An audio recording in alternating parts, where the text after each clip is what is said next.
akasima ubeye enyai de woya no me se akaketekete bi onyame baba besrawo wonim ebra Israelfo kodu pokoko no na Moses ka ho epokoko na anyira ne mum kwan beda mu mum koy ewurade de kwan baba tu ba bi kwan ni me se wonyame eye wo se wonyi wo problem ni mfiri wo ampa problem no mfiri ho but kwa baba beda problem ni ama wo wotimi afemakọ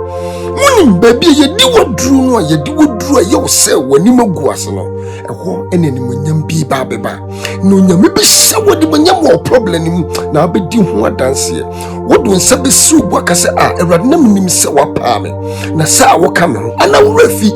o se tetede na menka bio aka ne nyoma no manyini ho bio na mebeyade foforo afi na efifi na wuhuni Isaiah chapter 43 verse 18 onyame ade bi obeya ma wo hu bedwire na wo bedi ho adanse na wo na fofo ebe modin fofo ne akase mo hwede nyame ehira no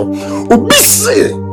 ne otia na de bekowom basa woni pa na okasa asem no won chen no ba be bobosia no baba be sire ansan wodi wo wonsem sense wo gu wani mase ne mmom awurade susu hye wani monyam e wonanim no no ankasa na sem okaye no enini bedi nsu bio emo be mu bio me se show modi pejaw so modium